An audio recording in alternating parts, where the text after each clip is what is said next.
मेरे साथ बोलिए, हरे कृष्ण हरे कृष्ण। आज इस पवित्र अवसर पर पवित्र मायापुर की भूमि पर मेरे साथ मंच पर उपस्थित पूज्य गौरांग प्रेम स्वामी जी महाराज, अध्यक्ष इस्कॉन नामहट्टा, पूज्य युधिष्ठिर गोविंदा प्रभु, पूज्य भक्ति वेदांत जनार्दन स्वामी जी महाराज, अध्यक्ष गौड़ीय वैष्णव संघ, पूज्य भक्ति वैभव नारायण स्वामी महाराज, सचिव सारस्वत गौड़ीय वैष्णव संघ, मोदी जी की मंत्री परिषद में मेरे साथी श्रीमान भूपेंद्र यादव जी, भारतीय जनता पार्टी के वरिष्ठ नेता और बंगाल विधानसभा में प्रतिपक्ष के नेता श्रीमान शुभेंदु अधिकारी जी,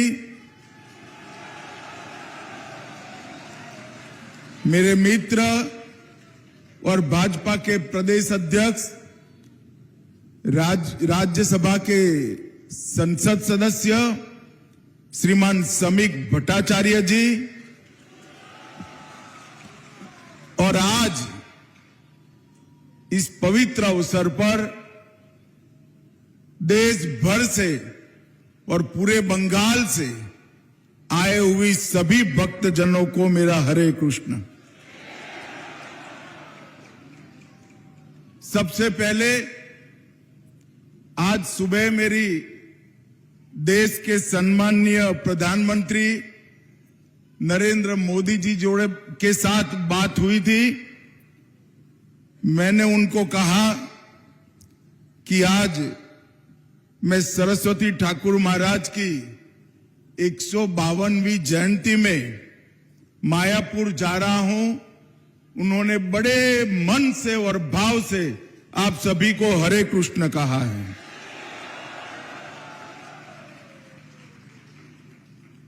भाइयों बहनों, भी संबोधन में सम्मान के साथ मुझे कहा कि भारत के गृह मंत्री अमित शाह आज कार्यक्रम में आए हैं। मैं यहां पर भारत के गृह मंत्री के नाते नहीं आया, चैतन्य महाप्रभु के अनन्य भक्त के रूप में यहां पर मैं आया हूं। कई बार मायापुर आने का विचार हुआ, बदलता गया। महाप्रभु की ही इच्छा होगी, मगर आज ये संयोग बना कि जहां चैतन्य महाप्रभु ने स्वयं लीला की है, यही मायापुर में मैं आज विशाल भक्त समुदाय के सामने सबके दर्शन कर रहा हूं। और आज परम पूज्य श्री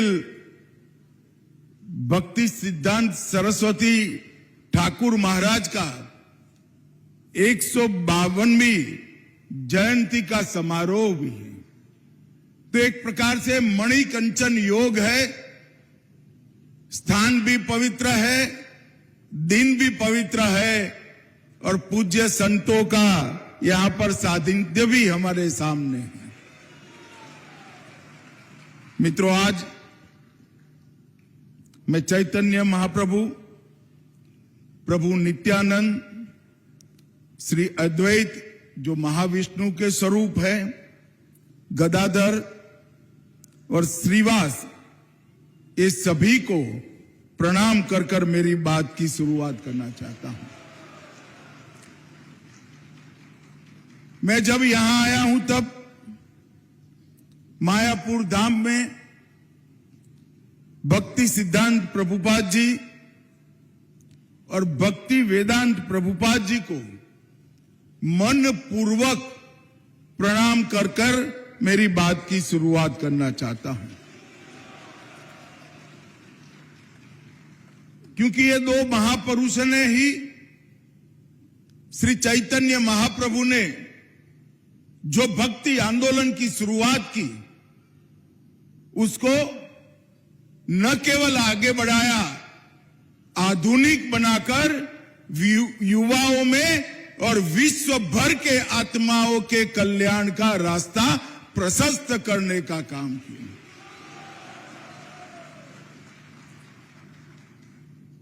श्री चैतन्य महाप्रभु ने एक ही जीवन काल के अंदर देश और दुनिया के कई अंधकार के अज्ञान के अंधकार से पीड़ित आत्मा के उद्धार का, भक्ति का रास्ता प्रशस्त किया। गुण अवगुण, अच्छा बुरा तो इंसान में बसता है, इंसान में रहता है, मगर जब व्यक्ति अपने अस्तित्व को विलीन कर कर श्री कृष्णमय हो जाता है तो सब अच्छा ही अच्छा हो जाता है। और यही रास्ते पर श्री चैतन्य महाप्रभु ने कीर्तन, नृत्य, भक्ति संगीत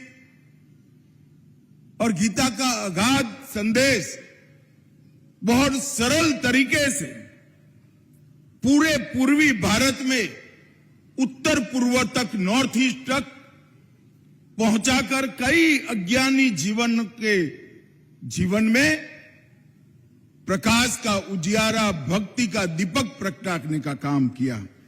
और वही आंदोलन को परम पूज्य भक्ति सिद्धांत प्रभुपाद और पूज्य भक्ति वेदांत प्रभुपाद ने न केवल आगे बढ़ाया, इसको आधुनिकता के साथ जोड़कर युवाओं को और समग्र विश्व को अपने आत्मा के कल्याण का रास्ता प्रशस्त किया।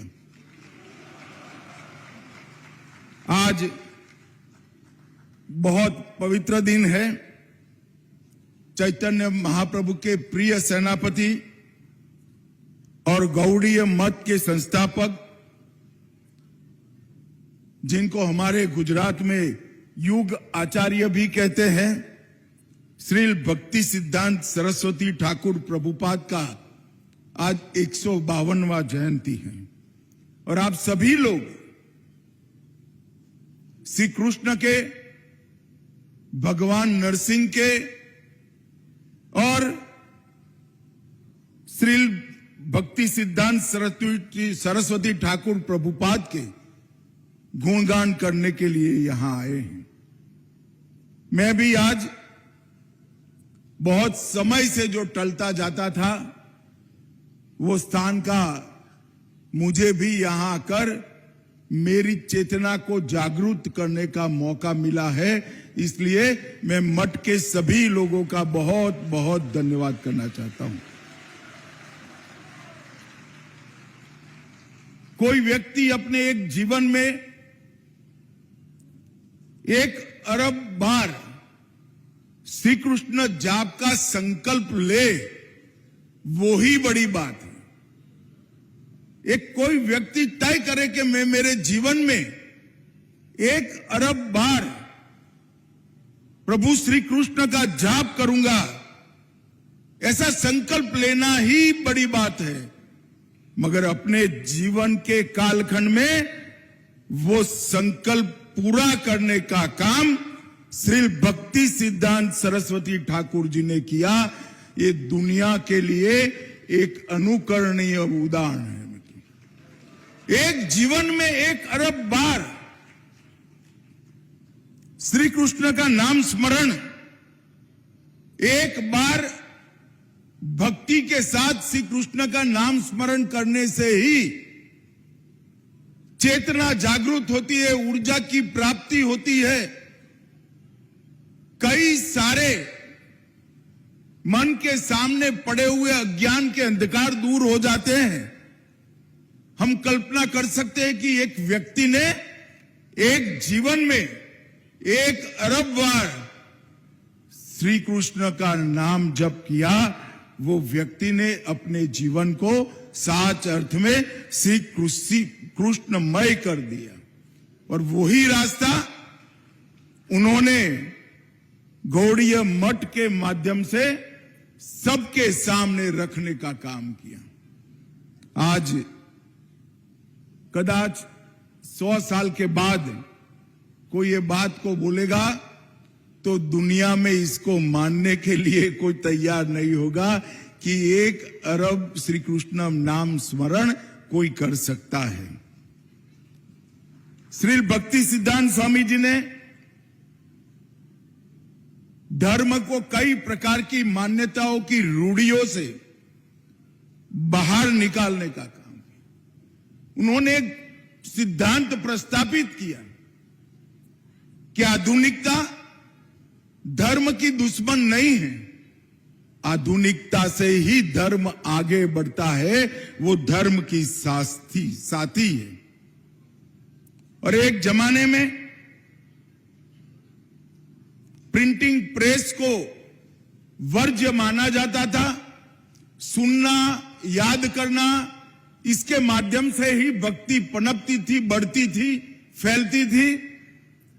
उन्होंने प्रिंटिंग प्रेस को बृहत मृदंग का नाम देकर ये बताया कि मृदंग की आवाज तो कुछ दूर तक जाती है, मगर प्रेस में छपी पुस्तक 7 सागर बाहर जाकर भी भक्ति का प्रचार करती है। और ये रूढ़ी तोड़ने में बड़ी हिम्मत चाहिए मित्र। जब श्री कृष्ण के प्रति भक्ति अचल हो, अनन्य हो, उसके प्रति श्रद्धा दृढ़ हो, तभी रूढ़ियों को तोड़ने का साहस आ सकता है।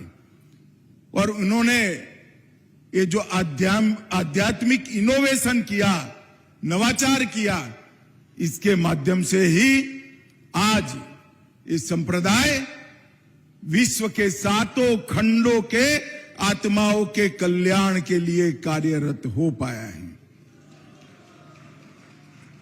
मैं मेरे सार्वजनिक जीवन में कई बड़े बड़े धर्म पुरुषों को मिला हूं, मन पूर्वक श्रद्धा के साथ प्रणाम भी किया है। मगर मुझे अहमदाबाद में इस्कॉन मंदिर में एक साधु ने बताया कि जब कोई शिष्य उनको प्रणाम करता था तो वो सामने से कहते थे दासोस्मि, मतलब मैं तुम्हारा सेवक हूं। अगर ये भाव मन में है तो ईश्वर कभी भी दूर नहीं रह सकता। जिनके मन में ईश्वर बैठा है वो अपने आप को सभी का दास कहता है। और उन्होंने गुरु की व्याख्या बहुत सुंदर की थी। उन्होंने कहा, जिस दिन गुरु सोचने लगता है कि मैं गुरु हूं, तो गुरु शब्द में से ऊ निकल जाता है और गरु ही बच जाता है। गरु का मतलब जानवर होता है। गुरु वही है जो सबके सेवक के भाव से शिष्य को बड़ा करे, छोटे से बड़ा करने वाला ही गुरु होता है। जिसकी समझ छोटी है, ज्ञान छोटा है, इसकी समझ और ज्ञान को बड़े करने वाला ही गुरु है। और मैं आज भक्ति सिद्धांत स्वामी प्रभुपाद को मन पूर्वक कहना चाहता हूं कि आप एक सच्चे गुरु थे और गुरु पद का परिचय भी समग्र विश्व को आपने कराया है।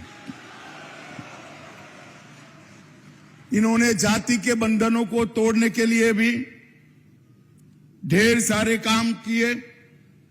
महाभारत काल के बाद पहली बार भक्ति सिद्धांत प्रभुपाद जी ने, जो जन्म से ब्राह्मण नहीं थे, उनको यज्ञ पवित देकर उनको ब्राह्मण बनने का अधिकार दिया। उन्होंने कई प्रकार की रूढ़ियों को तोड़ा और युक्त वैराग्य की नई व्याख्या समाज के सामने की कि वैराग्य का मतलब दुनिया को छोड़ना नहीं है। दुनिया की हर वस्तु को श्री कृष्ण की सेवा में लगाना ही वैराग्य है। वैराग्य का मतलब अपने अंदर की बुराइयों से दूरी कर देना।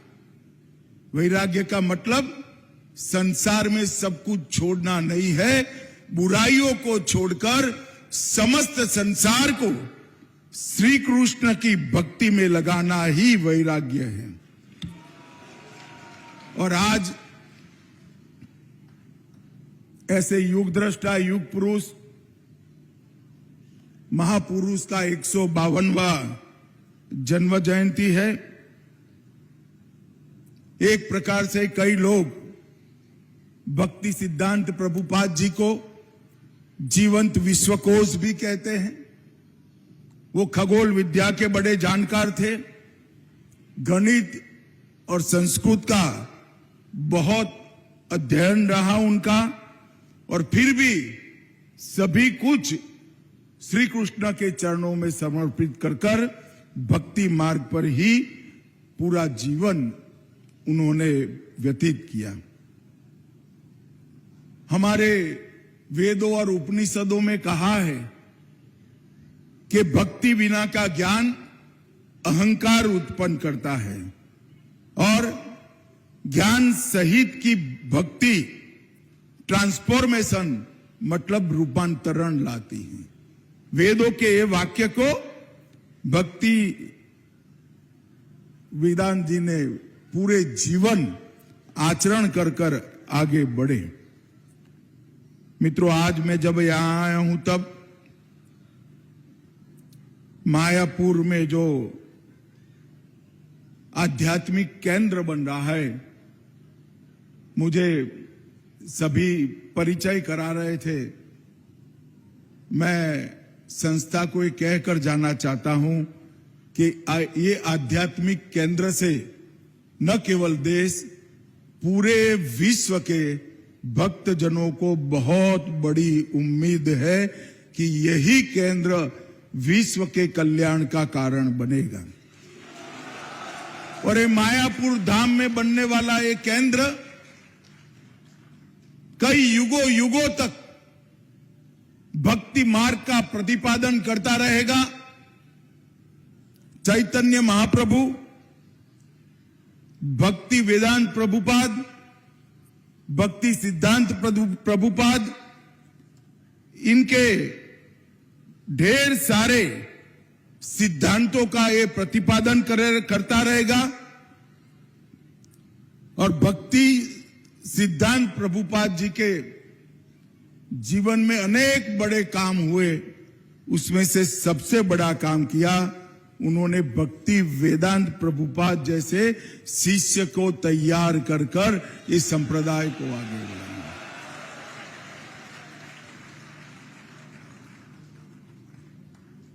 और जब हम आज भव्य इस्कॉन आंदोलन को पूरे विश्व में फैला हुआ देख रहे हैं,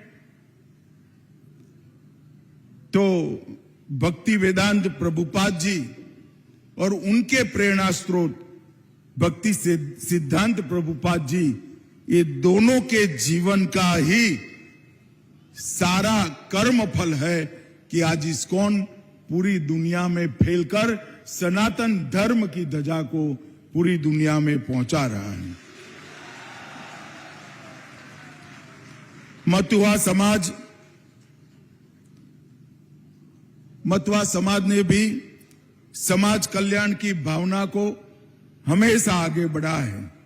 श्री श्री हरिचंद ठाकुर जी और श्री श्री गुरुचंद ठाकुर जी ने समग्र विश्व को इस संप्रदाय से जोड़ने का काम किया और इस्कॉन की कई सारी उपलब्धियां हैं। इसमें सबसे बड़ी उपलब्धि है, मैं भारतीय जनता पार्टी के अध्यक्ष के नाते और देश के गृह मंत्री नाते देश के हर राज्यों में कई बार भ्रमण करा हूं। हर राज्य की अलग भाषा है, कई राज्य में तो अनेक भाषाएं हैं, मगर मुझे हर भाषा में गीता जी की पुस्तक मिली है और वो इस्कॉन के माध्यम से ही छपी हुई है। स्कूल के बच्चे हो या कॉलेज के युवा हो, घर में ठाकुर जी की पूजा करने वाली गृहिणी हो या लैपटॉप लेकर बड़ा काम करने वाला युवा हो, सबको गीता के मार्ग पर चलने की प्रेरणा और गीता आंदोलन को संबल देने का काम इस्कॉन ने किया है।